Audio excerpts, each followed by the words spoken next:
G'day, I'm Judd, the Aussie Nerf Cowboy, and in this video I'm going to be telling you my thoughts on the Ultra 2.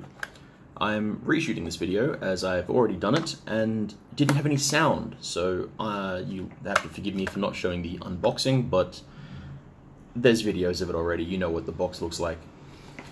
So the Ultra line's just hit Australia, and as soon as the Ultra 2 was announced, I needed to have one. It's a single-handed revolver that's rear fed. It's entirely my wheelhouse.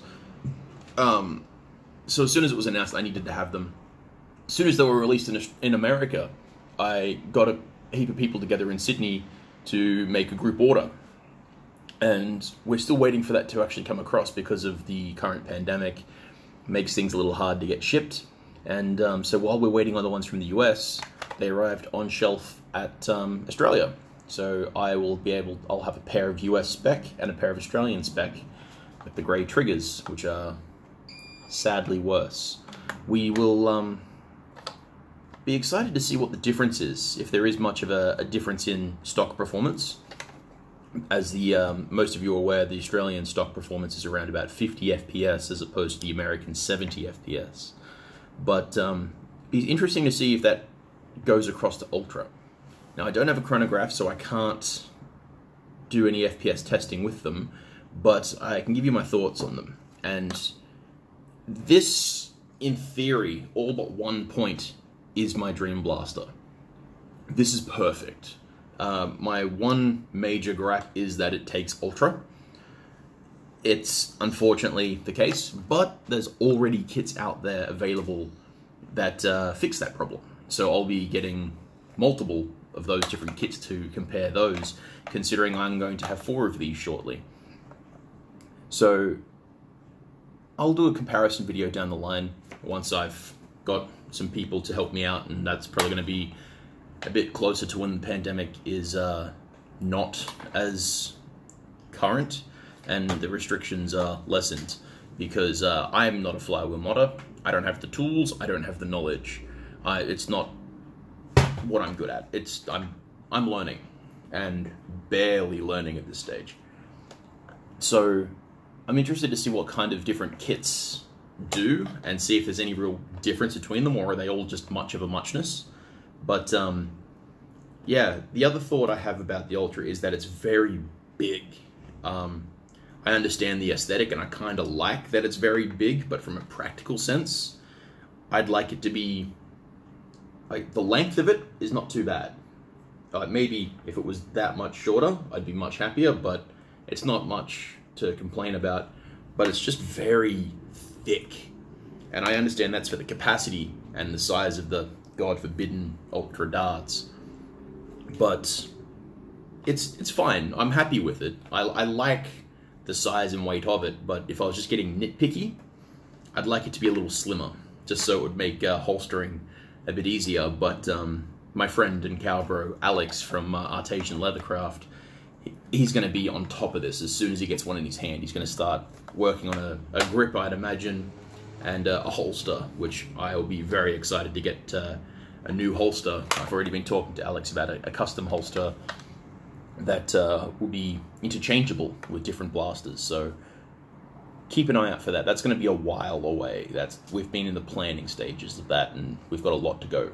But as for Ultra, it should be interesting. I'm interested to see where it goes. With the flywheelers, they're terrible. I've seen the Ultra 1. I've got an Ultra 2. I can't hit jack with it, and it's all about this pinpoint accuracy and extreme distance, and it's got like a more impact. Like when I was shooting my hand earlier, it feels more powerful, but when I was shooting it across the room at a chair, like 3 out of 6 shots were lucky to hit, and that was a good cylinder rotation. And I've had a jam a few times already too. So I'm interested to see if these kits alleviate that issue. I'll probably do a comparison video once I get a hold of them. I know there's the Rad Blasters kit, the Gavin Fuzzy's got a kit, a friend of mine in Sydney, Philip, is developing a kit as we speak. So I'm interested to see the three of those. I wouldn't mind keeping one stock just because I'd like to see where it came from to what it becomes. But yeah, in its stock performance from what I've seen and was mucking around within the house, it wouldn't be terrible at HVZ for an entry-level blaster. The hardest part about this being usable in HVZ is the ammo, because it's expensive, no one's using it, you'll be hard-pressed getting your ammo back.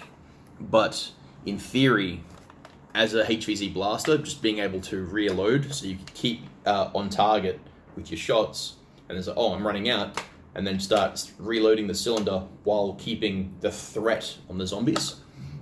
And I would dual wield them, but I would use one at a time, so that way I could be focusing loading as I go to keep one topped up. And then when things start turning sour, then I draw the second one and multiple targets and, you know, pew pew. It's a lot of fun doing that sort of style of gameplay, in my opinion. I love it. I've been playing that way since I started HVZ. But yeah, the ammo is the hard part for this. It's a fantastic, in theory, my perfect blaster. A few little gripes about the size of it that aren't anything that I'm going to actually complain about. Like, if I was designing it, I'd design it differently, but I'm not a designer, so I'm not going to try and reinvent the wheel. I have everything mechanically that I want, so I'm happy with that. And there's going to be kits and 3D printed pieces, and people will chop it and minimize it and do all the different custom work, and I'll let those people do that because they're a lot more creative and skilled than I can be. And I will fawn over their work and potentially throw money at them to make me one in the future. But for now, I'm just happy that this exists as a platform. I'm very happy the cylinder is very easy to reprint into Elite. And there's already multiple people working on the different cages, which excites me greatly as well. I've already seen one that was imported rapidly before everything kicked off worldwide, and they put the cylinder in. That was easy enough to do, but they didn't have the time to get the cage and wheels set up, so they did an old school mod of just taping the wheels to make it a higher crush with the stock wheels and stock motor. They didn't do anything internally, they just swapped out the cylinder on the back so it would take Elites, and it worked. Horribly, but it worked. It was firing darts, and it fired them reliably, just not in any way that you could consistently hit a target. But that was fun, and the fact that you can just 3D print the cylinder and change the wheels if you made them higher crush gives me hope. I haven't seen one of these working, and I haven't seen a detailed video yet on them fully done up for Elite and seen what they can do.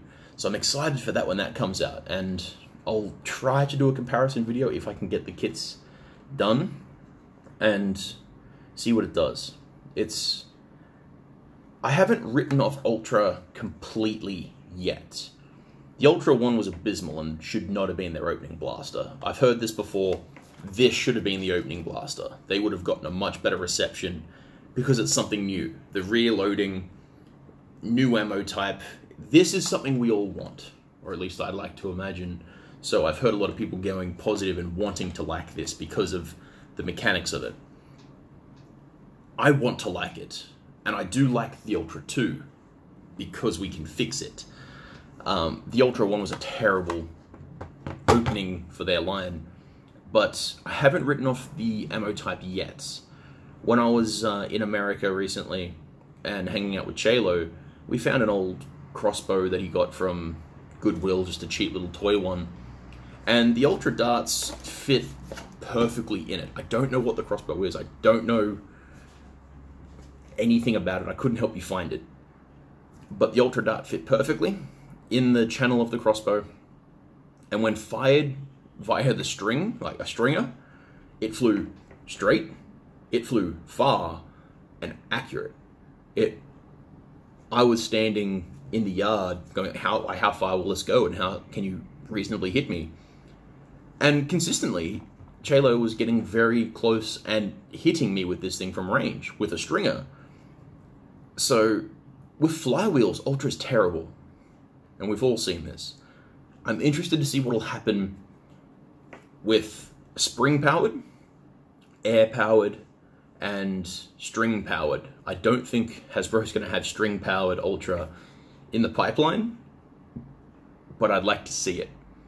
Because from what I'd seen with that just little play around, it worked.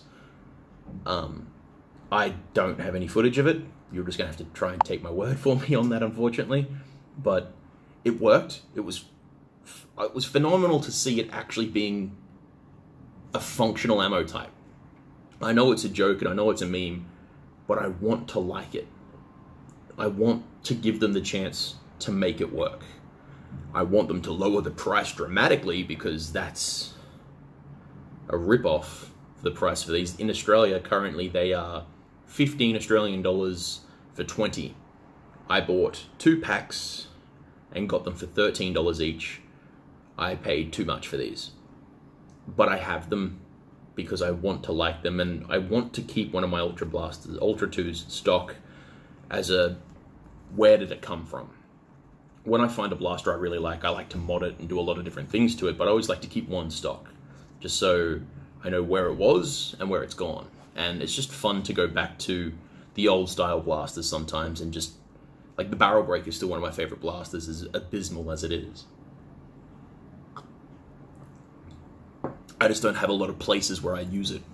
Like, I haven't used one in a war for a very long time, but I have them because I like them.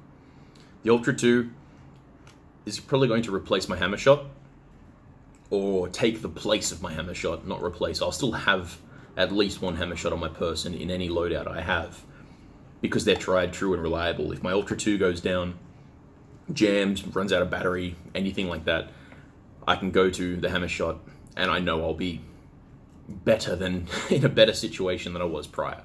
So I'm excited to get the Ultra2 going. I'll have to throw money at people to do it for me, because I'm not that good of a modder.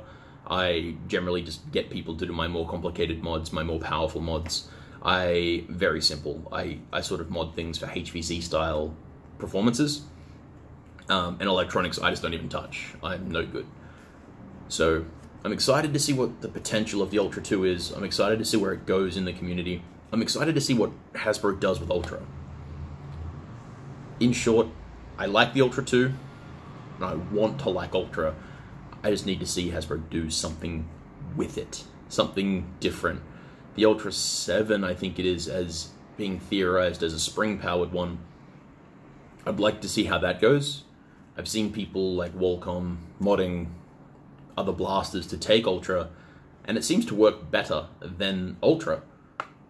And whether it be just because it's modded or because it's a different propulsion system, I'd like to see if that's the difference. If it's just this ammo type is better with a force behind it, as opposed to being forced through flywheels, because the flywheels aren't working. It's just not. Be interesting to see where it goes. So that's my thoughts on the Ultra2 and potential of the Ultra line, my hopes for it, and yeah, be good or good at it.